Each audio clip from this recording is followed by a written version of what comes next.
ओम नमः शिवाय. नमस्कार मैत्रिणींनो, माझं नाव सोनू भस्मे. आज आपण बघणार आहोत वडाच्या झाडाची पूजा. बऱ्याच महिला ज्या जॉब करतात आणि बाहेर जाऊन वडाच्या झाडाची पूजा करू शकत नाहीत, तर अशा महिलांनी घर बसल्या कशी पूजा करावी. चला तर बघूया आपण पूजेला लागणारं साहित्य. पूजेसाठी लागणारं साहित्य: जल, कुंकू, हळद, प्रसादासाठी गूळ आणि खोबरं घेतलेलं आहे, थोडे अक्षत घेतलेले आहेत, ओटीचं सामान, प्रसाद, दिवा, कापूर, वस्त्र घेतलेले आहेत, नागिलीचे पानं, सुपारी घेतलेली आहे गणपती मांडायला, अगरबत्ती, माचीस, फुलं, वडाच्या झाडाला बांधायला धागा, तुपाचा दिवा घेतलेला आहे. इथे थोडे गहू, पीच आणि एक आंबा घेतलेला आहे. हे सर्व पूजेसाठी लागणारं साहित्य आहे. सर्वप्रथम मी इथे एक वडाचं झाड घेतलेलं आहे. एक इथे आसन घेतलेलं आहे.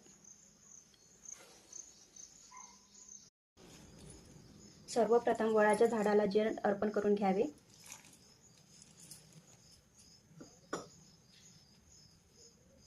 सर्वप्रथम गणपती मांडावा.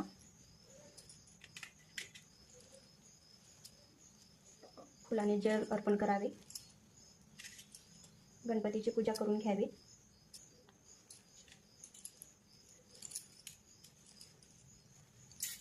वडाच्या झाडाची पूजा करावी.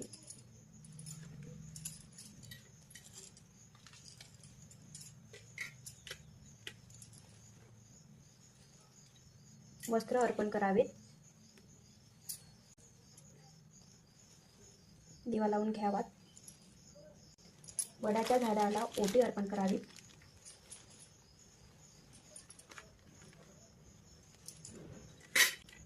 गुळाचा प्रसाद ठेवावा.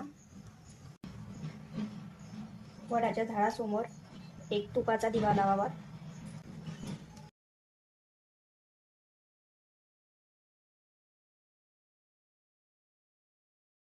प्रसाद ठेवावा.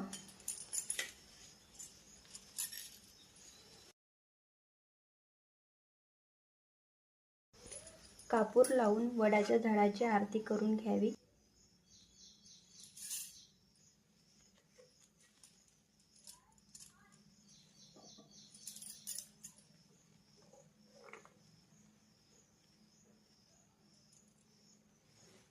नंतर हा दोरा वडाच्या झाडाला बांधून प्रदक्षिणा घालून घ्यायची आहे आणि संकल्पना करायची आहे की आपल्या नवऱ्याचं आयुष्य दीर्घ आयुष्य असावं आणि हाच नवरा आपल्याला जन्मोजन्मी मिळावा.